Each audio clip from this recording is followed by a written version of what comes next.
Assalamualaikum warahmatullahi wabarakatuh. Perkenalkan, nama saya Kano Rafia, NP Mahir 036. Nah, di sini kita akan membahas tentang sistem buku besar dan pelaporan. Pada bab ini membahas operasi pemrosesan informasi yang terlibat dalam memperbarui buku besar dan menyiapkan laporan yang merangkum hasil aktivitas organisasi. Seperti yang ditunjukkan pada gambar tersebut, bahwa sistem pelaporan dan buku besar umum memainkan peran utama dalam sistem informasi akuntansi perusahaan. Fungsi utamanya adalah mengumpulkan dan mengatur data dari sumber-sumber berikut, yaitu yang pertama, setiap subsistem siklus akuntansi yang dijelaskan menyediakan informasi tentang transaksi rutin. Yang kedua, bendahara menyediakan informasi tentang aktivitas pembiayaan dan investasi.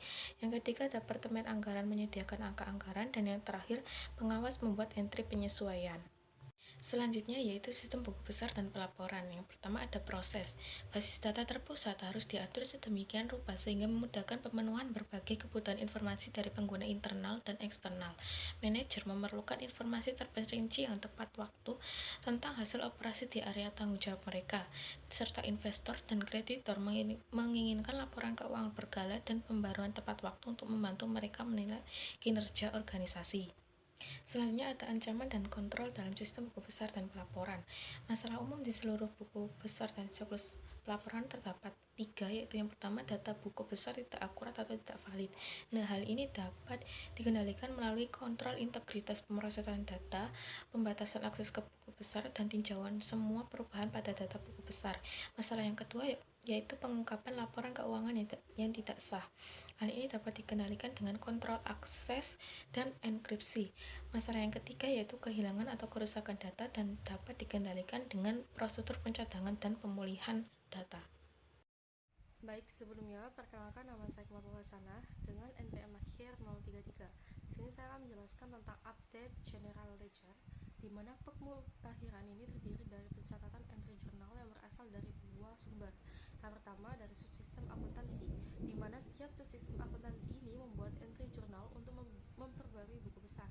Secara teori, buku besar dapat diperbarui untuk setiap transaksi individual. Namun, dalam praktiknya, berbagai subsistem akuntansi biasanya memperbarui buku besar melalui entry jurnal ringkasan yang menunjukkan hasil semua transaksi yang terjadi selama periode waktu tertentu. Yang kedua, melalui bendahara. Nah, kantor bendahara ini menyediakan informasi untuk entry jurnal guna memperbarui buku besar untuk transaksi non-rutin seperti penerbitan atau pelunasan utang, pembelian atau penjualan sekuritas investasi, atau akuisisi saham treasury. Nah, entry jurnal individual yang digunakan untuk membarui buku besar disimpan dalam berkas voucher jurnal. Berkas voucher jurnal berisi informasi yang akan ditemukan dalam jurnal umum dalam sistem akuntansi manual, seperti tanggal entry jurnal, akun yang didebit atau dikredit, dan jumlahnya. Di mana di sini juga ada ancaman. Yang pertama, yakni pembaruan buku besar tidak akurat. Nah, untuk pengendaliannya adalah dengan yang pertama melakukan kontrol integritas pemrosesan entry data, kedua rekonsiliasi dan laporan kontrol, dan yang ketiga pembuatan dan peninjauan jejak audit. Lalu ancaman yang kedua adalah entry jurnal yang tidak sah. Pengendaliannya adalah dengan melakukan kontrol akses, lalu melakukan rekonsiliasi dan laporan kontrol, dan yang terakhir adalah melakukan pembuatan dan peninjauan jejak audit. Baik, selanjutnya di sini ada posting jurnal penyesuaian. Yang pertama ada proses. Jadi yang pertama, accrual merupakan entry yang dibuat pada akhir periode akuntansi untuk mencerminkan peristiwa yang telah terjadi tetapi kas belum diterima atau dibayarkan. Lalu yang kedua ada penundaan, adalah entry yang dibuat pada akhir periode akuntansi untuk mencerminkan pertukaran uang tunai sebelum pelaksanaan peristiwa terkait. Ketiga, estimasi adalah entry yang mencerminkan sebagai biaya yang diharapkan terjadi selama sejumlah periode akuntansi. Yang keempat, revaluasi merupakan entry yang dibuat untuk mencerminkan perbedaan antara nilai aktual dan nilai tercatat suatu aset atau perubahan prinsip akuntansi. Yang terakhir, koreksi adalah entry yang dibuat untuk mengatasi dampak kesalahan yang ditemukan dalam buku besar. Lalu ada ancaman dan perencanaan. Karena entry jurnal penyesuaian yang akurat tidak sah, menurut Tapli merupakan ancaman yang perlu ditangani karena dapat menghasilkan laporan keuangan yang keliru, yang mengarah pada keputusan yang buruk. Untuk mengurangi resiko masukan yang keliru, jenis kontrol integritas pemrosesan entry data yang sama yang dibahas sebelumnya untuk mencegah ancaman entry jurnal yang keliru oleh bendahara juga harus ditetapkan pada entry jurnal penyesuaian yang dibuat oleh pengawas. Akan tetapi seringkali entry jurnal penyesuaian dihitung dalam spreadsheet. Laporan keuangan proses. Yang pertama, transisi dari GAAP ke IFRS. IFRS berbeda dari GAAP dalam beberapa hal yang mempengaruhi desain buku besar dan sistem pelaporan perusahaan. Salah satu perbedaan utama menyangkut akuntansi aset tetap. Berdasarkan GAAP, sebagian besar aset tetap utama dicatat dan disusutkan secara gabungan. Laporan keuangan proses. Yang pertama, transisi dari GAAP ke IFRS. IFRS berbeda dari GAAP dalam beberapa hal yang mempengaruhi desain buku besar dan sistem pelaporan perusahaan.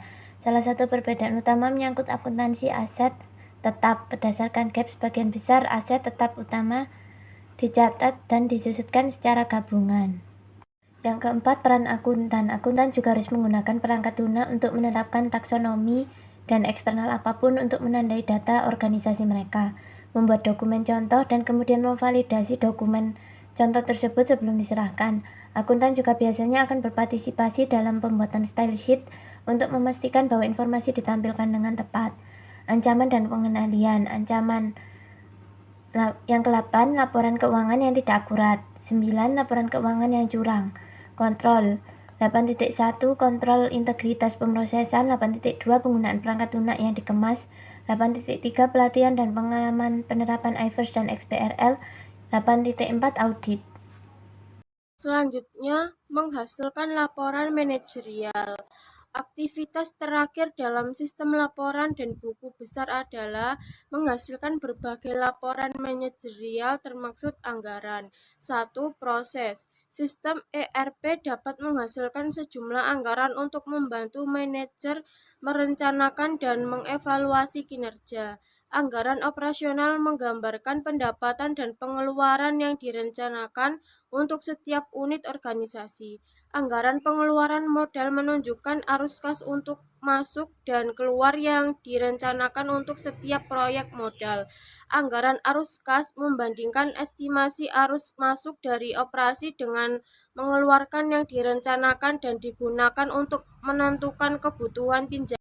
Yang kedua ada ancaman dan pengendalian. Laporan dan grafik yang dirancang dengan buruk dapat menyebabkan manajer membuat keputusan yang keliru.